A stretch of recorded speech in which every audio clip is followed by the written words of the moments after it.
Welcome friends, once again coming with a new video related to mechanical properties of fluid on my YouTube channel New Vision Physics Academy. Hope you subscribe my channel and click on the bell icon so that you get the notification for the new videos. Now today we start to study about the measurement of pressure. In previous lectures we already studied about the mechanical properties of fluid like pressure, how we can measure the pressure exerted by the fluid columns, then hydrostatic paradox, and then Pascal law is also studied in previous videos. We in description we get the link about all these videos about Pascal law, pressure, mechanical properties of fluid. I provide that link in the description box. So let's start today's video. Today we are going to study the measurement of pressure. Means how we can measure the atmospheric pressure, or how we can measure the gauge pressure or pressure due to any system. So for this I request you to watch this video completely to understand how we can measure the pressure. So let's start. Measurement of pressure. Pressure measurement can be done with an instrument, and the instrument which are used to measure the pressure are called pressure meters or pressure gauges or vacuum gauges. There are two types of instruments which we are studying in this video and which are commonly used to measure the pressure. First is instrument is mercury barometer, and second instrument is open tube manometer. So in this video we are talking about mercury barometer and open tube manometer, and we have to study the working of how we can calculate the pressure by using mercury barometer, and how we can use open tube manometer to measure the pressure. So let's study the first one, mercury barometer. Mercury barometer, an instrument that measures atmospheric pressure, is called a barometer. Mercury barometer is an instrument which is used to measure the atmospheric pressure, that is the pressure due to atmosphere on the body which is in contact with the atmosphere. So the device, the instrument which is used to measure the atmospheric pressure is called barometer. One of the first barometer was developed by Italian scientist Torricelli. Torricelli developed its first barometer, and that called mercury barometer. For this he used a glass tube which is filled with mercury up to its brim. This one is the glass tube which is 1 meter in length and about 1 centimeter in diameter, and this tube is completely filled with mercury. This glass tube is inverted into a vessel and collectively form a mercury barometer. The mercury barometer is shown like this. This is the mercury barometer, in which this glass tube is inverted, dipped up down, means the opening end of the mercury is in the dish or vessel containing mercury.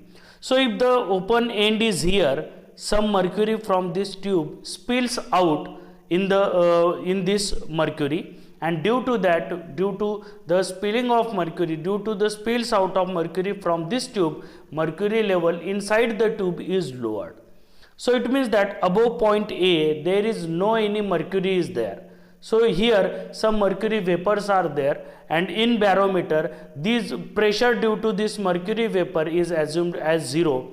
So Torricelli considered this region as a vacuum, and hence this region is called as Torricelli's vacuum, which is due to the spill out of mercury from the tube, and this region where there is no any air or other medium is there, so that region is called Torricelli's vacuum. So when this total construction, this arrangement, this diagram is of mercury barometer, in which this is mercury is here, and we consider the 4 point A, point B and point C. Two C points are there. Point C are at 2 times. Point A is at the upper level inside the tube. Point B is inside the tube. C are outside the tube and on the top surface of the mercury level. So talking about, consider this point A first. The point A is on the upper surface inside the tube, but beyond the point A there is no any medium, so the pressure at point A is taken as 0, because here is a vacuum and above point A no pressure is exerted on this A because vacuum is there. So the pressure at A is 0. Now point C is in contact with atmosphere because it is on the upper part of the surface outside the tube, and as above the point C atmosphere is there, so the pressure at point C is equal to pressure of atmosphere. So atmospheric pressure is equal to the pressure at point C. Now next, point B and point C are at the same level inside the tube.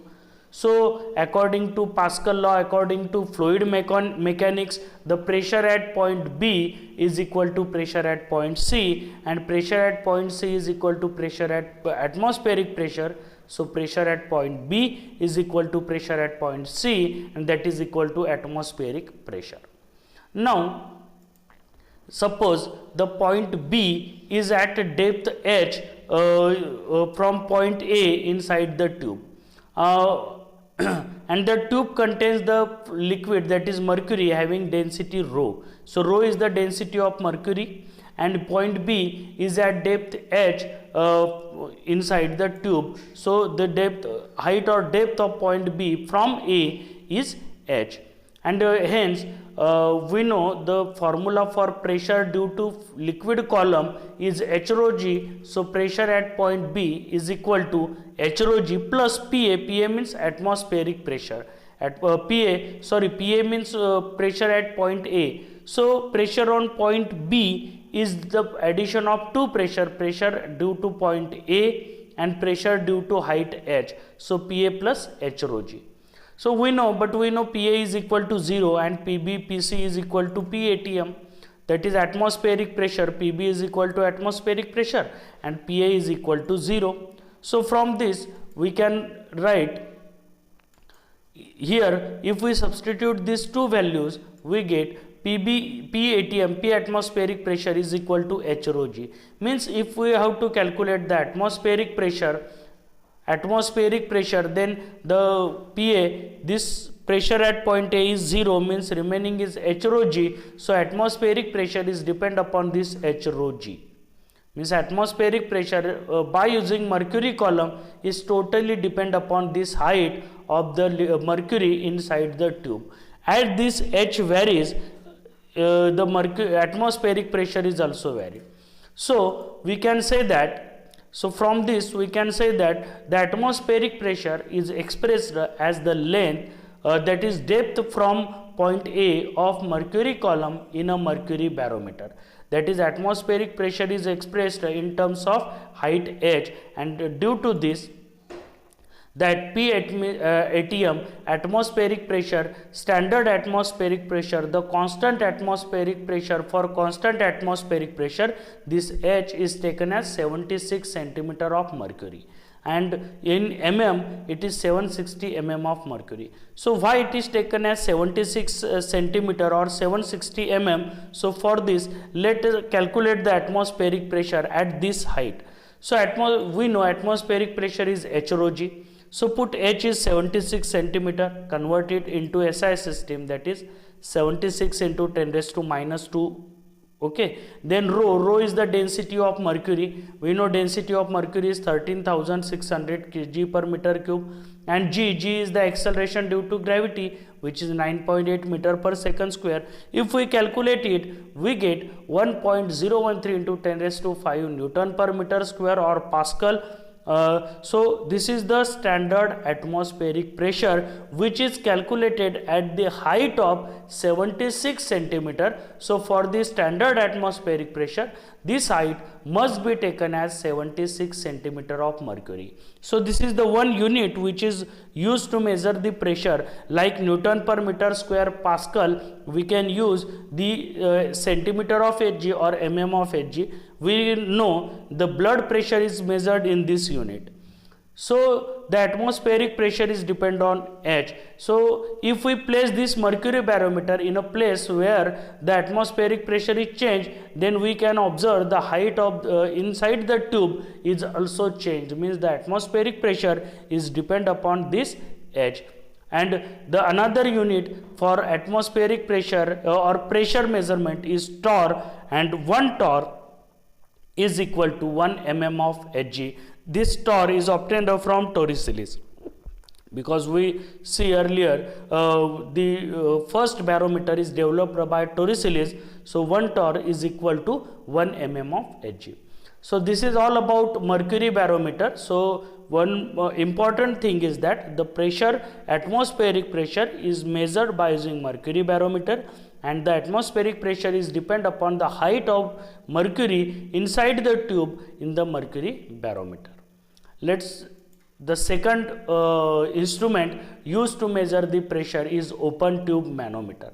Open tube manometer consists of a U-shaped tube and partly filled with a low density liquid such as water and kerosene, and and a cylinder or a chamber whose pressure is to be measured. So collectively form a open tube manometer. So this is the U-shaped tube in which this low density liquid is taken, that is either kerosene or water is there, and this is this is one chamber whose pressure is to be measured. So if we attach this one arm of the tube to this chamber, then we can measure the pressure of this chamber, and one arm is open to atmosphere. So let's see how this open tube manometer work. So this is the open tube manometer. Collectively this experimental arrangement is for the open tube manometer. If we measure here we have to measure the pressure of this chamber. If we connect this chamber, then what happens, see here. If we connect this chamber, then the level of liquid is decreases here. As this level is decreased, the level of liquid in other arm is increased because it is open to air. So let's see once again. See, when this chamber is connected here, the level is decreased, and on other arm the liquid level is increased. So let's see how we can calculate the pressure by using open tube manometer. So see, A, B, C, these 3 points are there. By after connecting this chamber whose pressure is to be measured, the liquid level is decreased up to point C. This point B is at the same level of point B, and point A is at above the level, or this is increased the level of the liquid, and which is open to atmosphere. So here, due to this pressure inside the chamber, the liquid level rises through H height. Due to this chamber, the liquid level rises through H. So let's see how we can calculate the pressure. This is the open tube manometer here. H is the height which is increased after due to this system pressure, system D, whose pressure is we have to measure. Now B and C, the pressure at point A, this A is open above point A, atmosphere is there, so the pressure at A is atmospheric pressure, so it is P atm. Point B, the pressure at point B and point C is same because these are at the same level. That is PB is equal to PC because both are at the same level. The pressure at point B is, so what is the pressure at point B? The point above the point B up to H height, the liquid column is there, so pressure on point B is due to this liquid column of height H, and the A point which above which atmosphere is there, so above, at A atmospheric pressure, that is P atm is there, so total pressure at point B is PB is equal to P atmospheric plus H rho g. So this is the addition of the pressure, because above point B the liquid column and atmosphere is there, so total pressure at point B is P atm plus H rho g. Now according to Pascal law, pressure at point C and D are same because these are in connected fluid. According to Pascal law, the pressure at C is equal to pressure at D. So the pressure in the container PD, that is P, is equal to PC. Now P is equal to though P is the pressure of chamber D, so we have to measure this pressure. So P is equal to PC is equal to PB is equal to P atm plus H rho g. Now from this, the gauge pressure in the container D as, so from this if we have to calculate the gauge pressure, that is the pressure of this container, that is if we subtract this atmospheric pressure from this P, then we get H rho g, and we get the atmospheric pressure P minus P atm is equal to H rho g, that is the H rho g, where H is the height of this liquid column in open arm of the open tube manometer. So the how much pressure of this chamber D is depend upon again the H, because how much pressure it is exerted, the liquid level in at point C, this liquid level is decreased, and in open arm the liquid level is increased. So pressure D, pressure of chamber D is equal to minus atmospheric pressure, then we get the gauge pressure, and which is equal to the pressure of container D, and this is open tube manometer. So hope students you understand these measurement of pressure and instrument which is used to measure the pressure. So request you to like and subscribe my channel. If you have any difficulty or any suggestion, then please comment me, and subscribe and press the bell icon to get the notification of new videos. Thank you.